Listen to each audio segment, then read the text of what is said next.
everybody, how you doing? My name is Dave, and if you're ready to get glitchy with GlitchCore, you can call me Daveypoo, the mobile music minstrel. How you doing? Alright, so I'm going to talk about GlitchCore today, so welcome to the program. Hope everybody's doing okay in lockdown and you're all safe and healthy out there. Alex Matthew was very nice and sent me GlitchCore and said, hey man, do you want to play with this? And of course, as always, I said, yeah, of course I want to play with it. This is a really cool app. I thought I'd take a few seconds and kind of blast through it and tell you what it's all about and tell you my thoughts. I'm not normally, a glitch kind of guy. I have a hard time applying these in songs I do. If you've watched any of my videos, you know that I lean towards more traditional song forms, more older styles of music, modern electronic music. Composition of that kind of style of music eludes me. I have a hard time hearing it because I don't always listen to it. So I'm not going to use this in a way that, say, an electronic artist might use, or an EDM person or something like that. So I'm going to show you what I would do with it, and we're going to talk about it, and I hope you like it. So here we go.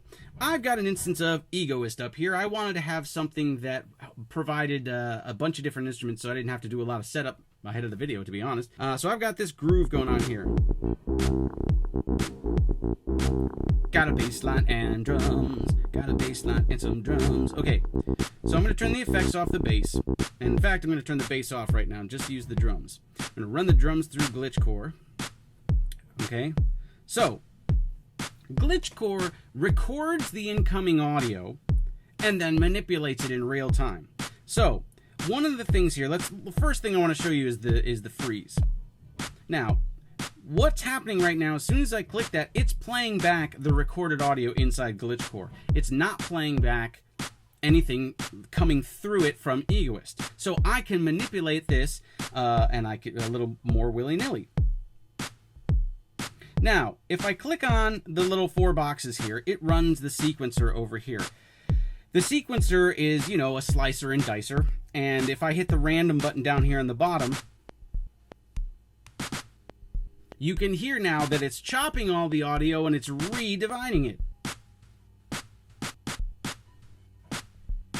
This, I think, is the feature that I like.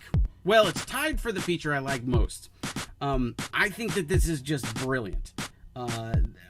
The fact that it's doing it live, and you don't have to have recorded the audio to do this. You can do it with the live audio too.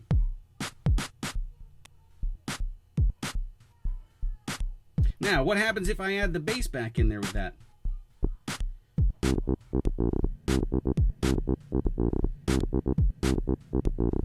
Let me hit random one more time. I mean, that's badass. Come on now. Underneath here in the bottom, you have all the standard controls. The play button here.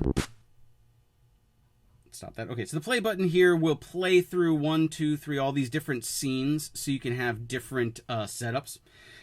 This moves the whole thing up. This moves the whole thing down, left, right. I'm not sure what this last little bit does, and then that clears everything out. I can hit random again, and it'll go random again. Let's go back to just the beat. Now, this stutterer is on the XY pad here.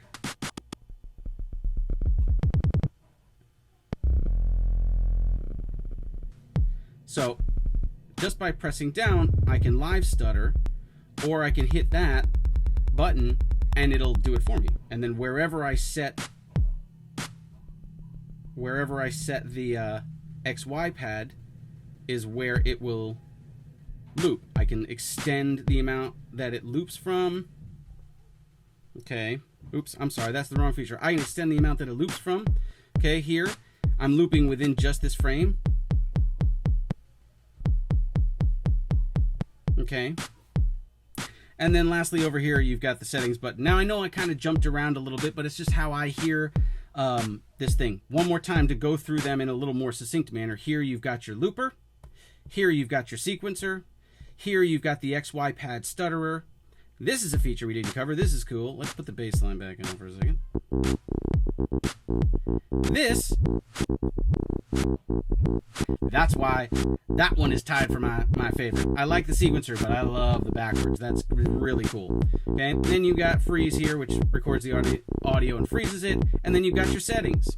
It's really straightforward, but it's really, really powerful, and it can do a lot with a very minimal interface. So I know this is kind of jumping all around the place, but I hope it gave you an idea of what GlitchCore does.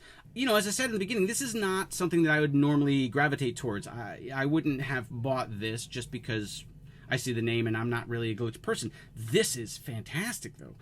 It's designed really well. It's really solid. I haven't had any problems with it, and I really like what it does. Like I said, it's really simple and straightforward, and even an idiot like me can make some good music with it. So I hope you liked this video. If you liked it, please go subscribe to the channel, give me a thumbs up, go like me on Facebook, go check me out on Twitter, and check me out on Patreon, and go to pay me there. And then you can check me out on Instagram and all the other social media places. Okay, hope you liked the video, and I will see you guys next time, baby. Later.